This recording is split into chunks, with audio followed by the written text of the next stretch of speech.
ఓం శ్రీ గురుభ్యో నమః. ఓం శ్రీ హయగ్రీవాయ నమః. వేదాల ఆది, విద్యల ఆదిమూర్తి, వాక్శుద్ధి ప్రసాదించే పరమ జ్ఞాన స్వరూపి శ్రీ హయగ్రీవ స్వామి. ఆయన నామస్మరణతోనే అనేక మంది మహర్షులు జ్ఞాన సంపదను పొందారు. ఆ భగవంతుడి ఉపాసన వలన మనం మానసిక శక్తిని పెంచుకోవచ్చు, చదువులో లోటులు తొలగించుకోవచ్చు, మేధస్సును మెరుగుపరుచుకోవచ్చు.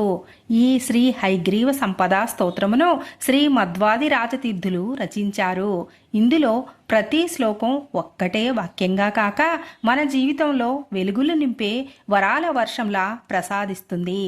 అంతటి మహిమగల శ్రీ హయగ్రీవుని ఆశీస్సులతో ఈ స్తోత్రాన్ని భక్తి శ్రద్ధలతో పఠిద్దాం. మనకు సంపూర్ణ జ్ఞాన సౌభాగ్యాన్ని ప్రసాదించమని ప్రార్థిద్దాం. ఓం శ్రీ హయగ్రీవాయ నమః. ఓం జ్ఞానప్రదాయై నమః. శ్రీ హయగ్రీవ సంపదా స్తోత్రం. జ్ఞానానందమయం దేవం నిర్మల స్ఫటికాకృతిం ఆధారం సర్వ విద్యానాం హయగ్రీవముపాస్మహే. మనం హయగ్రీవ దేవుణ్ణి పూజించుదాము, స్మరించుదాము. ఆయన శుద్ధ స్ఫటికమయమైన శరీరంతో జ్ఞానానంద స్వరూపుడుగా అన్ని విద్యల ఆధారంగా ప్రకాశిస్తున్నవాడిగా ఉంటాడు. హయగ్రీవ హయగ్రీవ హయగ్రీవేతి వాదినం నరం ముంచంతి పాపాని దరిద్రమివ యోషితః. ఎవరైతే హయగ్రీవ హయగ్రీవ హయగ్రీవ అని పదే పదే జపిస్తారో వారి పాపాలు ధనహీనత వదిలిపెట్టిన స్త్రీలా వారిని విడిచిపోతాయి. హయగ్రీవ హయగ్రీవ హయగ్రీవేతి యో వదేత్ తస్య నిస్సరతే వాణి జహ్ను కన్యా ప్రవాహవత్. ఎవరైతే హయగ్రీవుని నామాన్ని జపిస్తారో వారి నోటి నుండి ప్రసన్నమైన నిరంతరమైన వాణి గంగానదిలా ప్రవహిస్తుంది.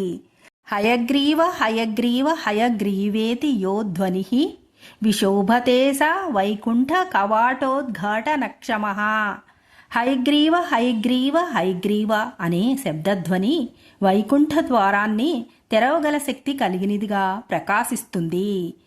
శ్లోకత్రయమిదం పుణ్యం హయగ్రీవ పదాంకితం వాదిరాజయ త్రిపోక్తం పఠతాం సంపదాం పదం. ఈ 3 శ్లోకాలు హయగ్రీవుని పదాలను కలిగి వాదిరాజ తీర్థుల వారు చెప్పినవి. ఈ శ్లోకాలను చదువుతున్న వారికి ధన విజ్ఞాన సంపదలు లభిస్తాయి. ఇది శ్రీ మధ్వాదిరాజ పూజ్య చరణ విరచితం హయగ్రీవ సంపద స్తోత్రం సంపూర్ణం. ఈ స్తోత్రం చాలా సంక్షిప్తమైనదైనా దాని ఫలితాలు అపారమైనవి. ఇది విద్యార్థులకు అయితే చదువులో జ్ఞానోదయం కలుగుతుంది, మతిమరుపు తగ్గుతుంది, గ్రహణ శక్తి పెరుగుతుంది, పరీక్షలలో విజయం సాధించడంలో సహకరిస్తుంది. వాక్శుద్ధి అంటే మంచి సంభాషణా శక్తి లభిస్తుంది. సాధకులకు అయితే సంశయాలు తొలగి జ్ఞాన మార్గం ప్రస్ఫుటంగా తెలుస్తుంది, అంతఃకరణ శుద్ధి కలుగుతుంది. శ్రీ హయగ్రీవుని అనుగ్రహంతో ధైర్యం, నిశ్చలత లభిస్తుంది. ధనార్జన కోరికలతో పఠించేవారికి ఇది సంపదా స్తోత్రం కాబట్టి పఠించేవారి జీవనంలో ధనం, ఐశ్వర్యం, శాంతి, అభివృద్ధి కలుగుతుంది. దరిద్రత తొలగి జీవన స్థితి మెరుగుపడుతుంది.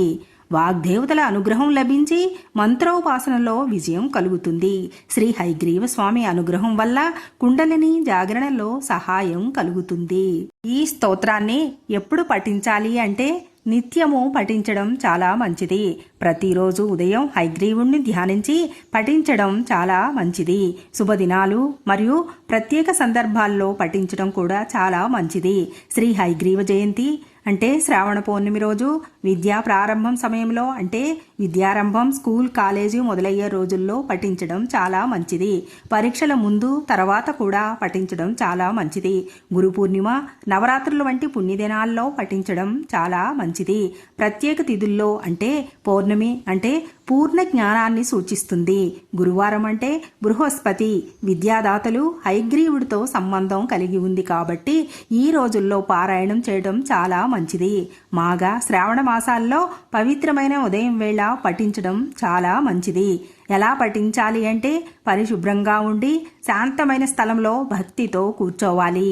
ముందు చిన్న గణేష ప్రార్థన చేసుకొని అంటే విఘ్నాలు తొలగించుకునేందుకు, తర్వాత హయగ్రీవ ధ్యానం అంటే జ్ఞానానందమయం దేవం శ్లోకంతో ప్రారంభించాలి. తరువాత హయగ్రీవ సంపద స్తోత్రమును పఠించాలి. చివరగా స్వామిని ధ్యానిస్తూ కోరికలను మౌనంగా లేదా మనసులో చెప్పుకోవాలి. శ్రీ హయగ్రీవ ప్రీత్యర్థం ఈ పారాయణం చేశాను అని మనసులో భావించాలి. పఠనం స్పష్టంగా శుద్ధంగా ఉండాలి. వీలైతే 21 రోజుల పాటు లేదా 48 రోజుల పాటు వరుసగా చేయాలి. చిన్న పిల్లలతో పాటు కుటుంబ సభ్యులందరితో కలిసి చేస్తే చాలా మంచిది. విద్యావృద్ధి కలుగుతుంది. ఓం శ్రీ హయగ్రీవాయ నమః. మీకు జ్ఞాన సంపద, ధైర్యం, విజయం శ్రీ హయగ్రీవుని అనుగ్రహంతో కలగాలని మనస్ఫూర్తిగా కోరుకుంటున్నాను. ఈ నా వీడియో నచ్చినట్లయితే దయచేసి లైక్ చేయండి.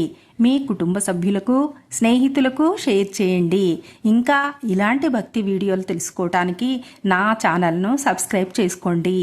Thank you for watching. సర్వేజన సుఖినో భవంతు.